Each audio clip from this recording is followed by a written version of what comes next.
Alright, to make agarose gel, you will need 100 milliliters of TAE buffer, which is located right here.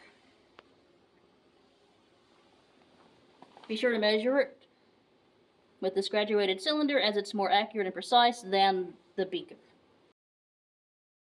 You also need 0.8 grams of agarose powder. This amount may change throughout the week as I find the best concentration for our gel, but right now we're starting at 0.8 grams. Use one of these small weigh boats, don't forget to tare it, and measure out 0.8 grams. You have your 0.8 grams. It might fluctuate just a little bit. If you see that there, that's okay. It just needs to be as close to 0.8 as you can get.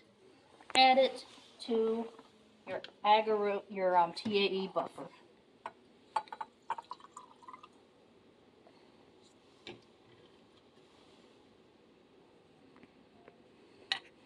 Give it a swirl to get it started mixing, and add it to the microwave.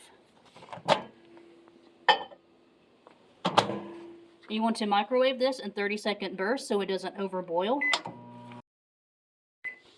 This is a strange microwave. It locks itself every time you use it, so be sure just to push that door open button. Take this out. It's going to take several times to do that. Each time you take it out, just give it a little swirl. You can see it's still very cloudy, and place it back in. You'll notice I'm wearing these heat-resistant gloves. That's because this molten agarose becomes molten and can explosively overboil, and we want you to keep yourself safe. We're now going to add 10 microliters of gel red to the TAE buffer and dissolved agarose powder. This gel red is replacing ethidium bromide. Ethidium bromide is mutagenic, cytotoxic, and possibly carcinogenic. Gel red is a safer alternative, but we're still going to treat it with caution. So let's get 10 microliters.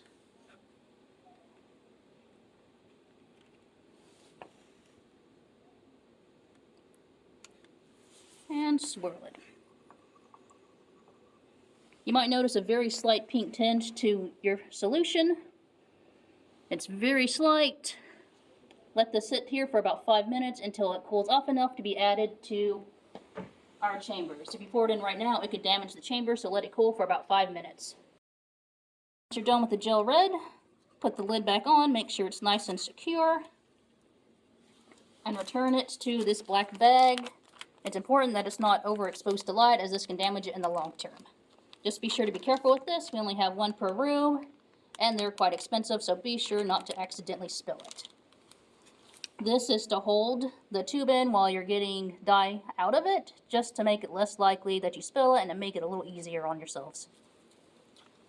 Okay. Alright, you're now ready to make your gel.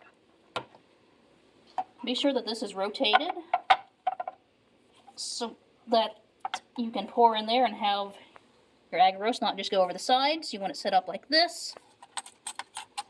Let's get the comb there. Get your comb. This is going to make the wells that you load your samples into. And put it in this first notch here, where that 0 is. Use the level to make sure everything's nice and level. It is. Remove that, and just slowly pour in your agarose.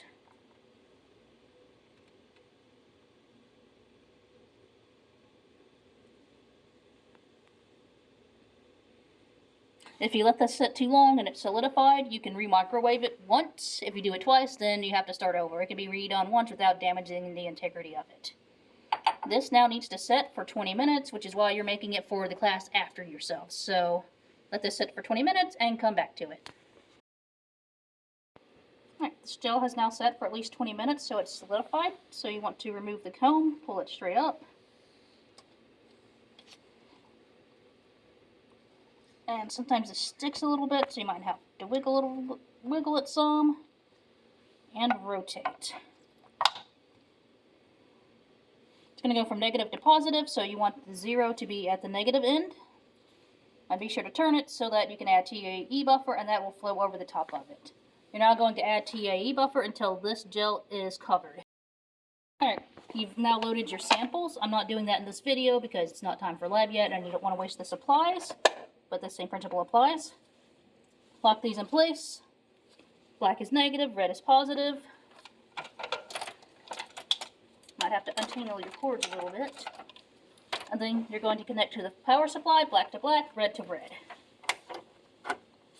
Make sure it's in there firmly. There's a power button on the back, flip that on. There's one more power button here, press that. And then you're going to set your voltage and your time. So we're going to start at 120 volts and run it for 30 minutes. We have it at 120 volts and set for 30 minutes. We might adjust this later on. Press the run button right here. Now if you go to the sides and look closely, you'll see some bubbles coming up. That means that there's a current running through there. If you don't see any bubbles, this connection is probably loose. And when there's electricity running through there, do not touch it. It is electricity running through water.